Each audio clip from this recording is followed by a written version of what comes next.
Olá, seja muito bem-vindo ao Jornada da Calma de hoje. Eu sou Helena Galante e estou muito feliz de receber aqui no estúdio novamente o Daniel Barros, ele que é psiquiatra, conversou com a gente, lembra do episódio de um calmante natural, sem contraindicações? Vamos falar mais de emoções hoje porque o Daniel está lançando um livro novo, O Lado Bom do Lado Ruim. Seja muito bem-vindo, Daniel.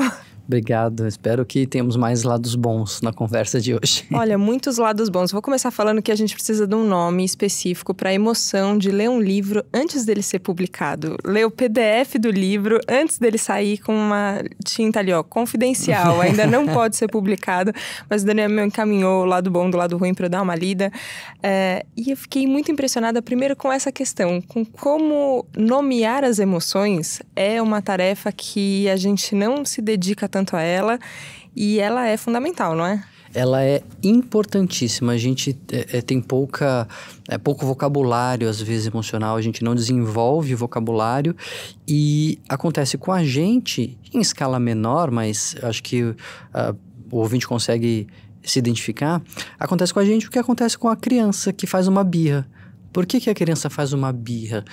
Muito porque ela não consegue entender aquilo que está acontecendo com ela, ela não consegue discriminar aquela emoção e tudo mais, porque ela ainda não tem vocabulário, porque ela ainda não tem insight suficiente, etc. A gente, lógico, vai se desenvolvendo, a gente vai adquirindo vocabulário, experiência, etc. Mas a gente não é tão melhor do que as crianças às vezes. E tem estudos muito interessantes mostrando que quanto menor a capacidade da pessoa detectar seus próprios estados emocionais, a sua tristeza, diferenciar a tristeza de raiva, de fome e tudo mais, maior a chance dessa pessoa ter depressão, maior a chance dessa pessoa desenvolver aqueles comportamentos de autolesão, né, de cutting, etc. Por quê? Porque não consegue lidar, não consegue nomear e não consegue identificar as próprias emoções. Então, é bem importante a gente desenvolver esse vocabulário. O livro está cheio de palavras emocionais para tentar enriquecer um pouco o nosso vocabulário emocional. Parece que a gente tem que buscar isso, né? Porque não é uma coisa simples de ser ensinada. Eu sempre tive desde criança, acho que todo mundo tem um pouco essa pira, assim, tô vendo ali uma parede verde, a gente tá aqui no estúdio, tem uma parede verde. Eu aprendi a chamar aquilo de verde. Alguém me ensinou, eu fui identificando, verde, verde, verde. Beleza, entendi que aquela manifestação é verde. Aí você fala, mas será que eu tô vendo exatamente como o Daniel tá vendo? Eu sempre fiquei pensando muito nisso. E com emoções, às vezes é isso, assim, porque... E às vezes coisas que a gente acha que são universais, né? Eu tô alegre. Você fala, não sei se é alegria exatamente o que é. Como é que a gente... treina a nossa percepção para essas nuances? Acho que o livro dá ali muitos caminhos. Não é tão automático isso, a gente confunde muito o que é emoção com o que é uma circunstância, o que é uma interpretação. Então, por exemplo, é aquela história, né? O chefe não me cumprimenta e eu fico com raiva. Mas espera um pouco, o que foi que eu senti? Né? Qual foi a emoção que aflorou?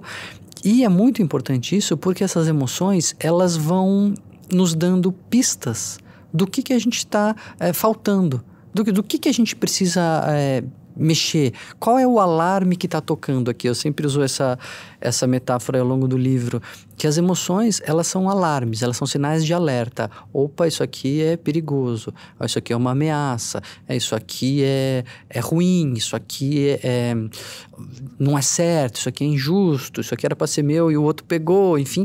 Então, às vezes... esse alarme está disparando no momento certo, então, de fato, era algo seu que o outro pegou. Às vezes, esse alarme está indicando que você acreditava que aquilo era para ser seu, só que quando você vê, é do outro. E aí você fica com raiva, mas quem disse que era para ser seu mesmo, né? Então, você estar atento, e esse é todo o ponto, né? Que você falou, o verde, será que o verde é o mesmo para todo mundo? Como a gente pode melhorar isso?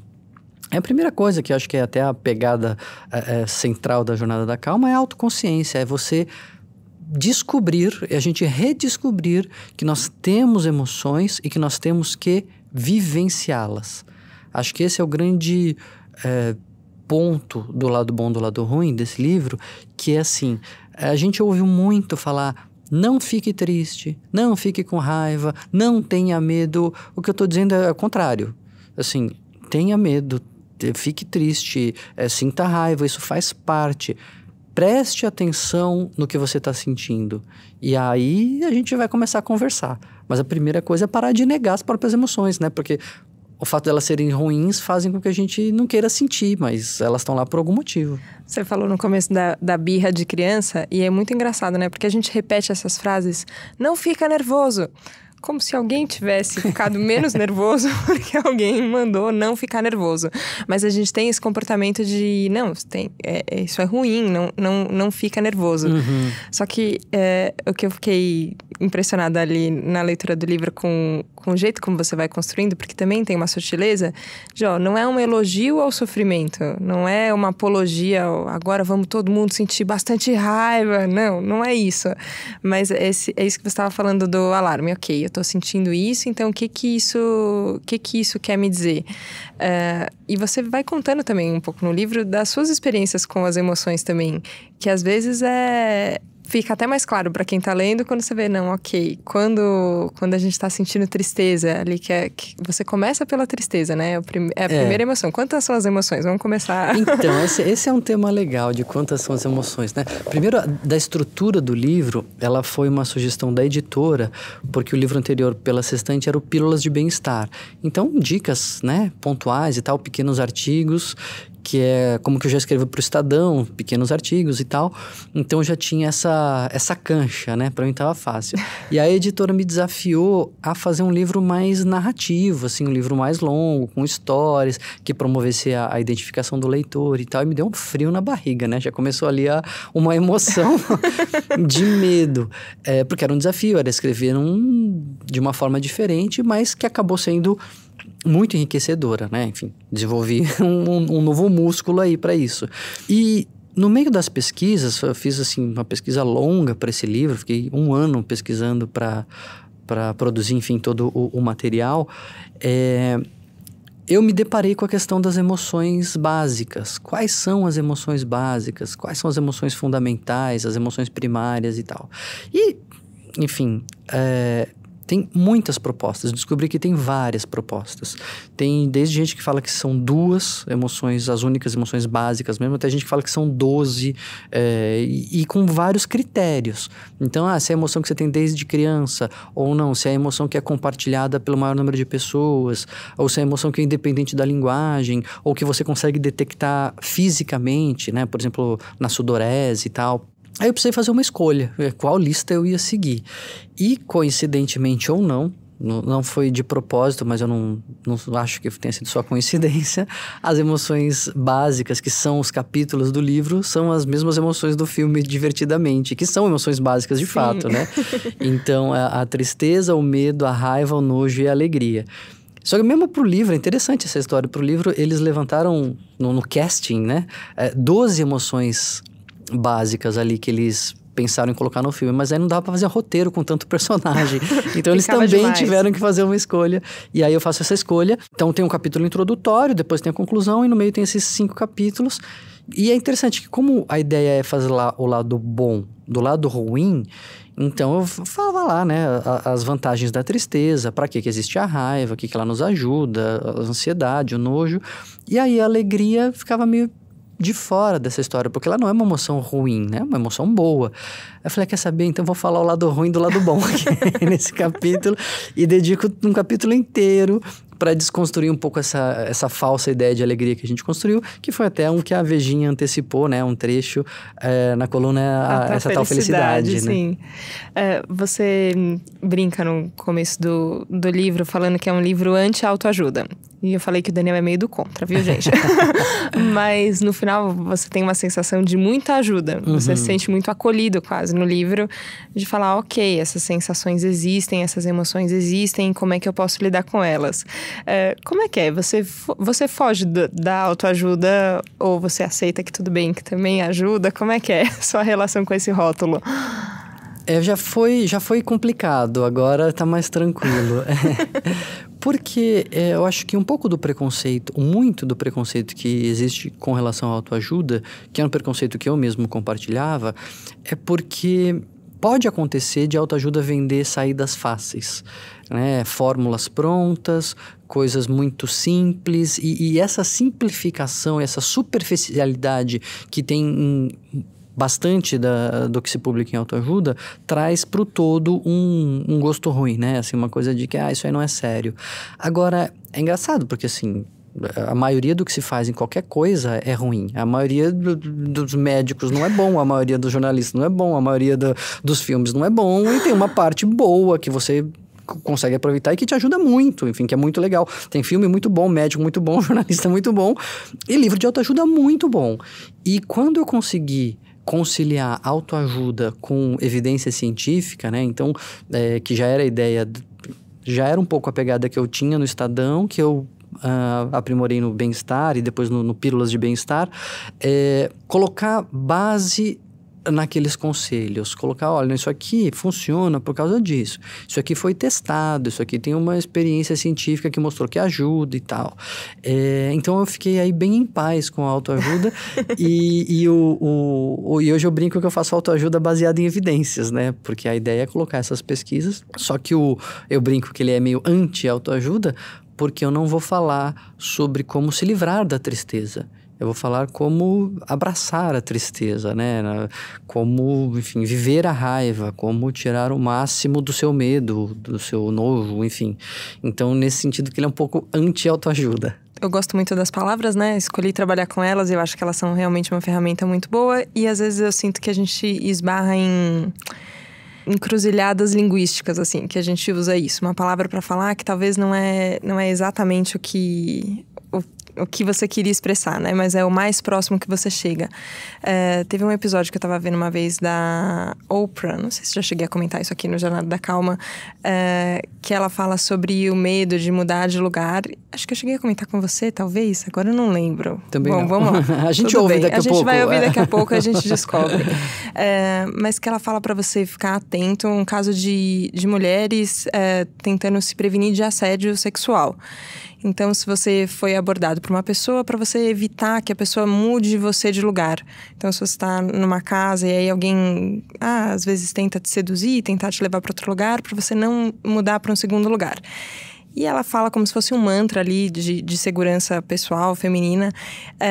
E ela conta, e tem algumas mulheres contando sobre episódios em que elas foram abordadas por um estranho, mas que chegava de uma forma muito cordial, falando: oi, tudo bem? Onde é que fica o posto mais próximo? Alguma coisa assim. Que a pessoa sentiu medo, sentiu uma reação de isso tá estranho, mas veio a educação e falou: seja gentil, o moço só tá te perguntando onde é que é o posto. E no final, chegava numa situação que tinha, enfim, um desfecho negativo, exato. E nesse episódio, a Oprah ficava falando com algumas pessoas e muitas mulheres contaram disso, assim, eu sabia e eu não ouvi o sinal que me veio. Perfeito. E eu fiquei pensando nisso, assim, porque quando eu penso em medo, aí eu não sei se é o jeito que eu lido com a palavra, quando eu penso em medo, eu penso numa coisa muito turva. Quando eu entro numa situação de medo, eu quase que não consigo prestar atenção em nada, eu não entendo nada. Os sinais que estão vindo é quase uma bagunça total. Só que a hora que elas estavam descrevendo ali, isso de prestar atenção no medo para poder evitar uma situação de perigo, eu falei, é um medo, mas é um medo consciente, assim, é você usar isso de uma forma... E eu fiquei curiosa disso, porque você fala também sobre o medo no livro, sobre como é que a gente deixa o medo desse jeito que ele é útil e não desse jeito que eu tava contando que ele vira uma bagunça na cabeça que não serve para nada. Pois eu acho que essa é uma das mensagens centrais, assim. As emoções são sinais, elas são alarmes. E eu acho que a gente resgatar a possibilidade de sentir essas emoções e de ouvi-las que é um ato revolucionário. Corajoso. Né? Corajoso. Porque a gente vem sendo ensinado a não sentir medo, a não sentir raiva e etc. A controlar as suas emoções. E com isso a gente vai desaprendendo a ouvi-las mesmo. Só que eu dou o exemplo da UTI, né? Dos alarmes da UTI. O alarme lá da UTI tá ligado para mostrar se a pressão cai, se a temperatura sobe, se a frequência cardíaca dispara, etc. E é um horror, a UTI é um lugar bem desagradável, porque é o tempo todo alarme tocando, etc. De fato, seria mais agradável você desligar todos os alarmes. A paz que você fica. E aí você não sabe se a pressão está caindo, se a temperatura está subindo, se a frequência está disparando, etc. É um pouco o que a gente faz com as nossas emoções. A gente quer desligar os alarmes, a gente não quer ouvir o medo que é ruim, não quer sentir a raiva que é ruim, só que a gente deixa de entender esses sinais. E é muito interessante isso que você está falando das mulheres, né? No capítulo da raiva, eu tenho um trecho que eu aproximo ali, mostro como a raiva é parente, próxima, tá no círculo das emoções, ela tá de mão dada com a indignação. Porque a raiva é essa emoção que nos mostra que algo está errado, que algo ali é indevido. Depois a gente pode pensar se é realmente indevido ou se a gente que, enfim, tá errado. Mas ela sinaliza esse sentimento de que aquilo não deveria ser assim e de que algo tem que ser feito. Por isso que a raiva está associada à agressão, à briga, a ir para cima e etc. E eu cito uma autora que mostra que na nossa sociedade, emoções têm gênero. Então, às mulheres é vetada a raiva. E a elas é oferecido o medo. Então, você fica quietinha, você aceita, você seja gentil, você seja educada e etc. E os meninos não. Para o menino não pode ter medo, você é mariquinha, né? Que se falava. Não, você tem que brigar, você tem que ir para cima e tal. E isso é ruim, porque isso tira das mulheres um poder de indignação e de reagir a determinadas situações e etc. Então, esse é um outro lado bom da raiva, que ela pode nos colocar em marcha para reparar injustiças. E se a gente fica sendo ensinado de que a gente não pode sentir raiva, de que a raiva é sempre errada, a gente perde um pouco essa medida de, opa, o quanto isso é um alarme que eu preciso prestar atenção e resolver, que é você estar atento logo no primeiro sinal, ou o quanto a gente funciona assim também, não presto atenção, não vou fazer nada, não está acontecendo nada, não presta atenção, não diga nada, de repente você explode. Porque tem também briga de trânsito. Por que tem briga de trânsito? Porque saiu recentemente o dado de quase 30 mortes em um ano no Brasil, mortes no trânsito por briga, de um sujeito descer e botar arma na cabeça do outro, etc. A briga no trânsito acontece porque a pessoa sentiu que teve alguma injustiça acontecendo. Aí vem a raiva. Aquela vaga era minha, aquele espaço era meu, era minha vez de passar e etc. Se você percebe, bom, isso sinaliza que, para mim, esta minha raiva está mostrando que eu achava que era a minha vez. Pode até ser que fosse, mas o cara entrou na frente, vale a pena ir atrás para reparar essa injustiça? Vale uma vida? Então, se você consegue prestar atenção logo no início, beleza. Você consegue, muitas vezes, impedir aí uma escalada. Mas você não ouve, você não está atento, você deixa a raiva acumular, de repente acontece uma fechada no trânsito, aquilo vem como uma avalanche, porque já tinha muitas outras injustiças e outras raivas que você não foi prestando atenção. Eu nem estou falando de pôr raiva para fora, que isso não adianta. É ficar atento ao que você a como você está reagindo. Você falou o exemplo de UTI. E recentemente eu estive, como acompanhante numa UTI, e era uma UTI humanizada. E eu fiquei pensando nesse termo, né? Porque todas as coisas de UTI estavam lá. Todos os aparelhos, todo o entre e sai de médicos e de enfermeiros, e as medições constantes. E os alarmes. Os alarmes. Só que tinha uma coisa de que eu podia ficar ali como acompanhante o tempo inteiro. Uhum. E eu percebi que essa situação foi tão diferente, porque ela não foi vivida solitária, ela foi vivida acompanhada. E eu fiquei pensando como é que a gente usa isso para as nossas emoções, né? Quando a gente está sentindo alguma coisa, isso que você estava falando do trânsito e da raiva, de como a gente lida, eu fico pensando que inteligência emocional acho que tem muito a ver com isso, né? Como você aprende a sentir.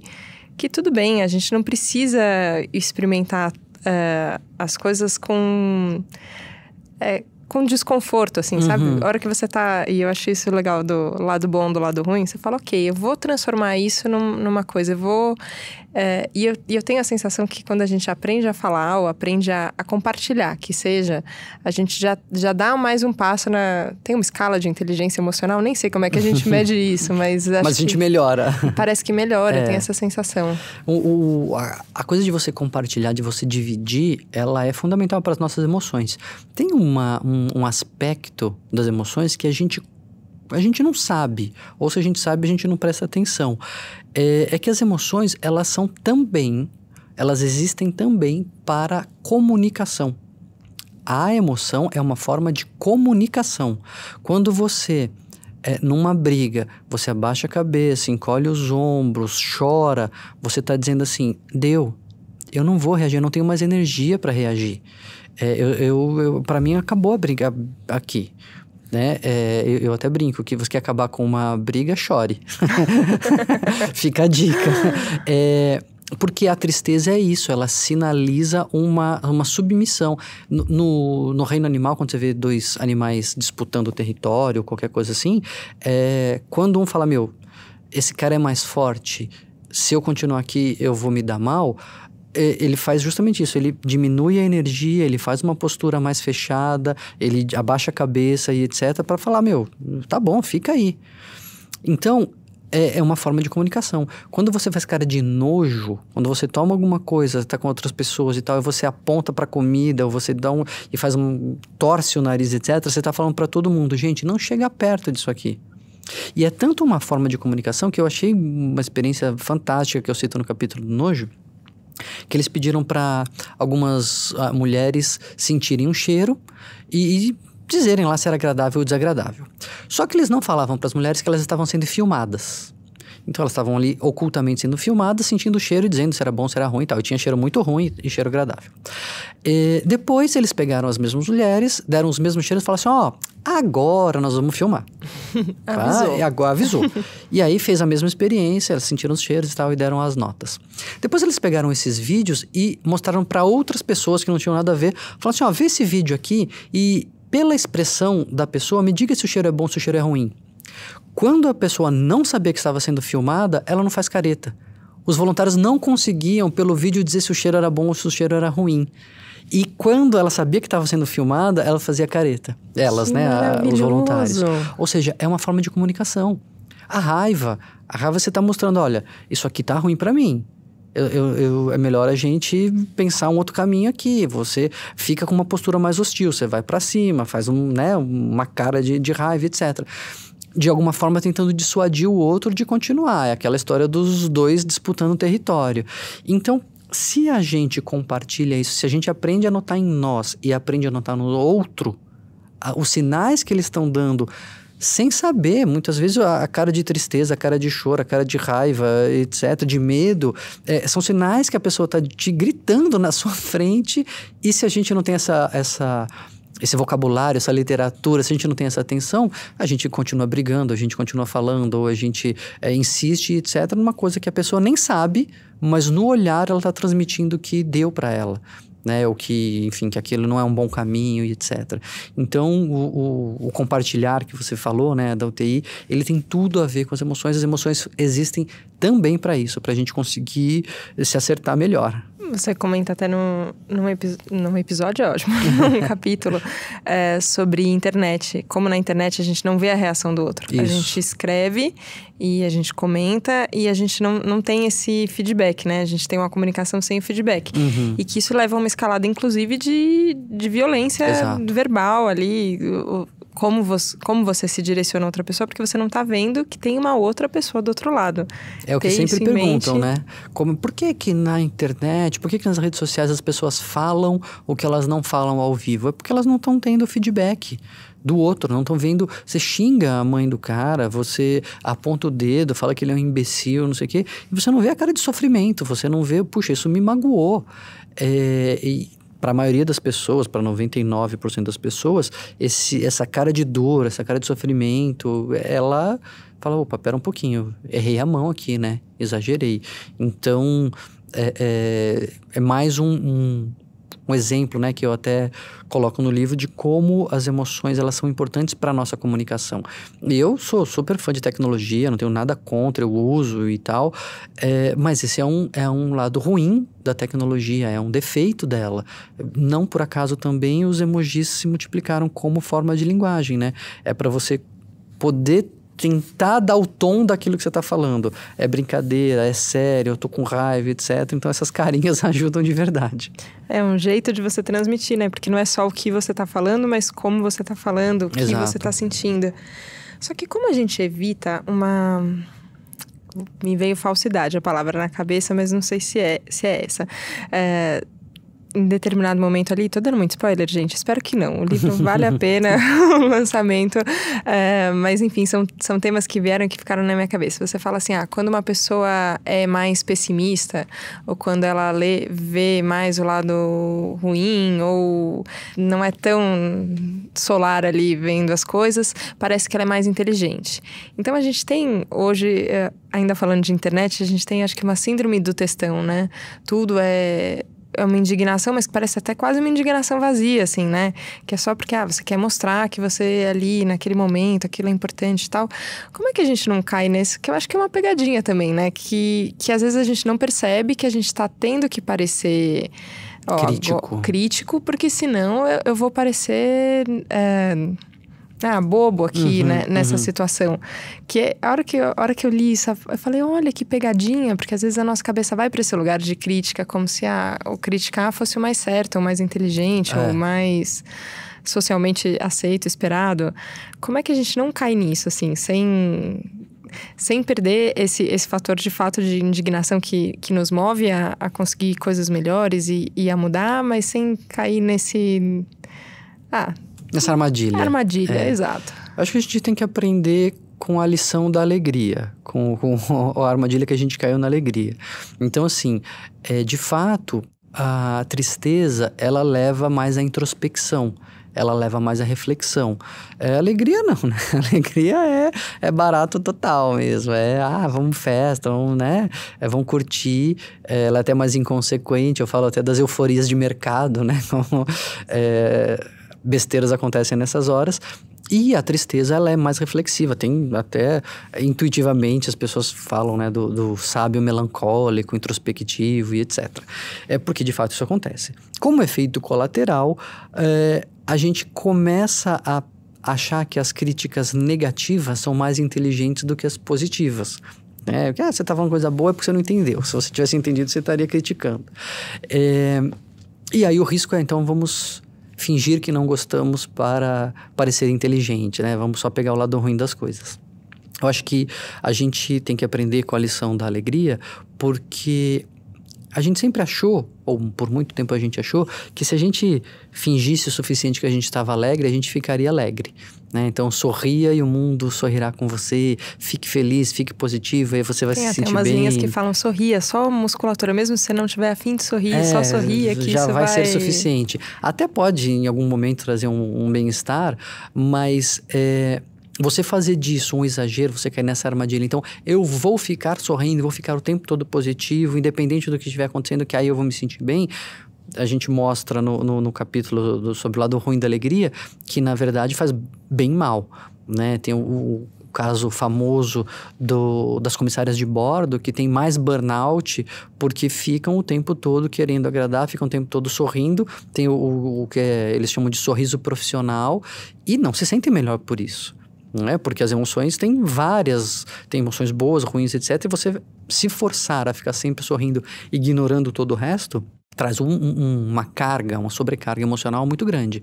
Então, se a gente começar a exagerar na tristeza, vou ficar assim, o tempo todo fingindo que eu sou crítico, fingindo que eu tô triste, etc. Porque vai me fazer parecer mais inteligente, vai cair no mesmo problema, né? Você tá ignorando todas as outras coisas, os aspectos bons. De repente, você vê um filme que você gostou, mas você vai escrever lá na rede social, você tem que falar mal. Então, aí, você veste tanto essa carapaça que você começa a não gostar de nada mesmo, né? Então, eu acho que esse cuidado a gente tem que ter também.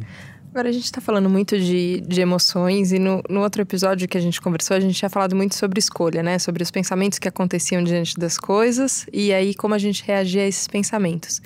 E eu fiquei pensando nisso, ok, estamos desenhando aqui um ciclo divertidamente de muitas, muitas emoções, essas básicas e outras que derivam delas. Só que como a gente... Onde é que entra o nosso poder de escolha nisso? Você mostrou agora a sua determinação de ano novo. Para 2020, você não vai brigar. Eu não quero brigar. Não vou brigar. Eu acho uma determinação maravilhosa, muito útil e alinhada com o que a gente precisa nesse momento. Só que é uma determinação. Você fala, ok, existem emoções, pode ser que eu sinta coisas, podem acontecer coisas, eu não sei, estamos em janeiro. Daqui até o final do ano, o que vai acontecer, eu não sei. Mas eu me proponho eu não quero brigar. Isso é a racionalidade? Eu também não entendo no termo se isso é a razão ou se isso é a sua própria vontade, a sua consciência. O que é isso que a gente fala? Eu me determino a isso. Uhum. Eu vou por esse caminho. Eu acho que a gente diferenciar justamente o que é a situação, a emoção e o comportamento. Puxa... Eu sei que haverá momentos em que eu vou ficar com raiva e vou querer brigar e já avisei os leitores e avisei os ouvintes que haverá recaídas, faz parte. A recaída faz parte do tratamento, né? Mas é sempre bom a gente falar em recaída quando a gente está falando de mudança de comportamento. Teve um episódio recente, né, de mudança de comportamento, de hábitos, porque a gente acha que quando a gente está mudando um hábito, comportamento, você se determinou ali, você agora é o senhor do destino e você vai fazer acontecer. E quando tem uma recaída, porque tem recaída, muitas vezes fala assim, então não deu certo, deu errado, tchau, desisto. Eu sou uma pessoa que não consegue. Não, pera um pouquinho. Se a gente já sabe que vai ter recaída, você se blinda um pouco dessa frustração. Fala, bom, já sabia que isso aconteceria, caiu, levanta e segue em frente. Né? Tropeçou, levanta e segue em frente. Agora, então essa diferença do que a gente sente para como a gente age. Minha determinação de não brigar é de não agir em função da raiva que eu sei que eu vou sentir. Aí eu acho que eu até posso, e todos os ouvintes que estão no Jornada da Calma podem diminuir a sua raiva na medida em que a gente diminui acho que há um pouco a ingenuidade, né, diante da vida, que a gente até falou no outro episódio, de achar que você tem todos os direitos, de achar que todo mundo vai te respeitar no trânsito, de achar que as relações vão ser sempre boas, etc. Quando isso se frustra, você fica com raiva, porque a raiva sinaliza uma injustiça. Você criou um caderninho de regras na sua cabeça que... Você só não combinou com o resto do mundo. O resto do mundo não segue e aí você fica com raiva. Então, se a gente diminui um pouco essa nossa imposição de nossos valores sobre o mundo, a gente pode diminuir nossa raiva. Mas tem coisas que não tem jeito, tem coisas que você vai ficar bravo, vai ficar chateado, vai ficar com medo e etc. E aí é como a gente vai lidar com isso que vai fazer a diferença. Sabendo que as recaídas fazem parte do processo. Mas ajudam. Quando a gente... eu fiquei feliz de pensar que esse livro vai chegar agora nas prateleiras virtuais e físicas também, porque eu pensei isso, na determinação de usar tudo a nosso favor, ter mais conhecimento ajuda, assim, né? Sim. A história de buscar conhecimento, de buscar... ampliar o seu vocabulário de emoções, ampliar como é a sua percepção, ampliar inclusive isso, assim, do que as pessoas estão falando hoje, como as pessoas estão vivendo, como elas estão sentindo, porque isso também muda, né? A gente tinha conversado também um pouquinho no outro episódio de como mesmo as emoções, elas são dentro de um momento histórico, né? São coisas que acontecem nessa situação, nesse momento, e que a gente pode se atualizar e falar, ok, agora como é que a gente usa o que está acontecendo aqui a nosso favor. O que nos indignava há 50 anos não é o que nos indigna agora e a nossa indignação vai também mudando com o contexto, né? Assim, para pegar uma só das emoções. Então a gente... Mas para fazer essa atualização, para navegar no mar das emoções, a gente tem que ter pelo menos alguns pontos cardeais, assim que eu falo, né? É a história do círculo, que a gente até passou por cima aqui e não explicou, mas eu coloco as emoções, que isso não é uma invenção minha, tem pesquisadores que fizeram isso, que colocam as emoções, elas... plotadas, vamos dizer assim, num círculo mesmo. Então, nesse círculo, se você for, né, desenha aí uma circunferência e vai escrevendo aí cada uma das emoções que você lembrar. Provavelmente a tristeza vai estar no lado oposto da alegria, ela está um pouco mais próxima do medo, perto do medo tem o pânico, perto da alegria tem a euforia, enfim, você vai distribuindo as emoções de forma circular. E a gente pode não saber todas, tem coisas que são muito nuançadas, tem vocabulário que a gente não tem. O livro, aliás, eu recorro muito a experiências e nomes de tribos externas ou de países estrangeiros que, né, cada linguagem vai sendo desenvolvida e apontando outras coisas. Mas se a gente souber pelo menos os marcos ali, o norte, o sul, leste e oeste, a gente consegue navegar um pouco melhor nesse mar conturbado das nossas emoções. A gente fica menos perdido, né? Menos Tem perdido, ponto de referência, a gente fica menos perdido e pode escolher o que fazer com isso, né?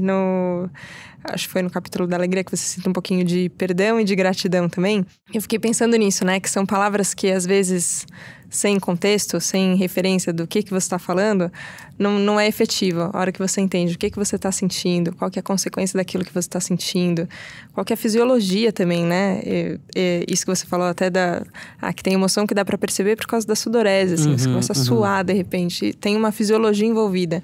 A hora que você entende tudo isso, aí fica mais claro até, ok, como você acha um caminho de saída, se isso não é ali que você quer parar, se o seu norte é para lá, né? Para onde você vai, onde você aponta a sua bússola. Não, até porque sem isso, a gente, até a gratidão, até a esperança e o otimismo podem ser ruins.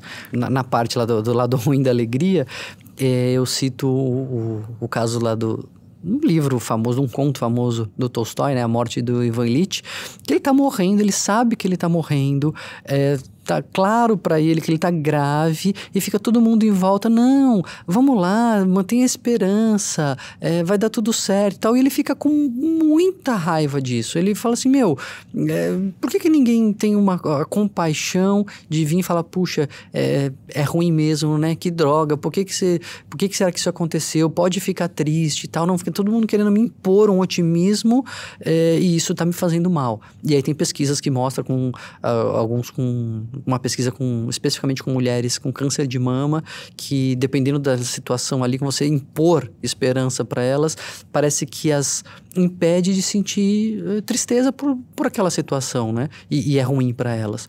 Então, a gente precisa saber o que está acontecendo para poder falar o que você colocou. Que direção que eu quero ir? É por aqui mesmo? Quais são as emoções em jogo aqui? Quais são os sinais que estão acontecendo? Quais são as necessidades?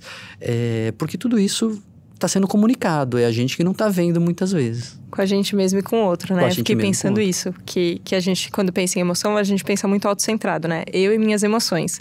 Mas como você falou, se a emoção também é um jeito de comunicação, como é que eu olho para alguém? O que essa pessoa está sentindo? O que cabe, o que não cabe nessa conversa, se eu tenho uma intenção de ajudar, por exemplo, o que é uma ajuda, né? Às vezes é uma imposição do que eu acho que a pessoa gostaria de receber, não que ela tem.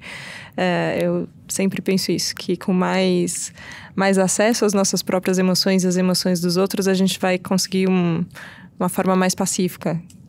Evitar briga vai ser mais fácil. Eu acho que a gente chega num lugar mais tranquilo de convivência mesmo, né? Sim. Interna e com os outros. Porque é bom lembrar, né, como você falou no começo, o livro não é uma apologia à tristeza. Eu não quero que as pessoas continuem tristes. Mas pensa no alarme da UTI. Tocou o alarme porque a pressão está caindo. Você tem que saber que é porque a pressão está caindo para ir lá e corrigir a pressão. Então, porque aí quando você corrige a pressão, o alarme para de tocar. Então a gente tem que saber identificar o que a tristeza está dizendo, o que a raiva está dizendo, para parar de ficar triste, para parar de ficar com raiva. Eu quero que as pessoas parem de ter emoções negativas. Meu trabalho é esse, né? É ajudar as pessoas a lidar melhor com as suas emoções negativas. Então, não é que eu quero que as pessoas fiquem o tempo todo com medo, ou com nojo, ou com raiva. Eu quero que a gente aprenda a ouvir esses alarmes para poder atuar ali na origem do problema e desligar o alarme. Que sim, é melhor não estar com raiva do que estar com raiva. É melhor não estar triste do que estar triste, sem dúvida nenhuma. Eu acho isso muito bonito no trabalho da medicina, porque tem uma inconformidade dos médicos com o sofrimento dos pacientes. Assim, eu não quero que você sinta isso. Então, como é que a gente vai fazer? Acho que esse livro é mais uma forma, então. Como a gente pode chegar num entendimento melhor para poder sair dessas sensações, se a gente assim desejar. Daniel, eu queria agradecer muito o papo. Muito gostoso ter você de volta aqui no Jornada da Calma. Volte sempre, escreva sempre. Obrigada. Eu que agradeço, para mim um prazer. Espero que o pessoal goste aí do lado bom, do lado ruim, pela editora Sextante. Muito legal. Obrigada a você que nos acompanhou aqui no Jornada da Calma. O jornada que foi acontecendo e ele se constrói a cada semana e eu vou entendendo cada vez mais. Eu acho que tem esse papel de, nesse mar de emoções que a gente vai navegar, a gente vai navegar juntos. É verdade, a gente vai sentir coisas. O Daniel vai compartilhar no livro coisas que ele sente, eu compartilho com vocês coisas que eu sinto também. Vocês compartilham e a gente vai entendendo mais, a gente vai caminhando juntos e tem luz no fim do túnel, tem o farol ali navegando. Eu gosto dessa imagem, acho que é para isso que a gente está aqui. Então, muito obrigada pela sua companhia e a gente se vê na próxima segunda-feira, combinado? Obrigada, tchau, tchau.